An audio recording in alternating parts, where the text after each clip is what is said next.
Cleveland, Ohio, a place that needs God.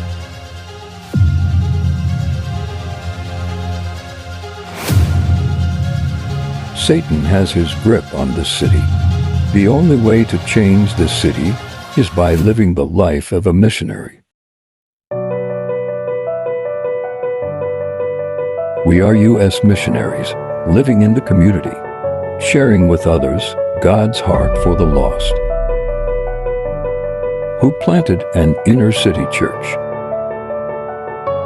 to worship God and meet community needs, like education.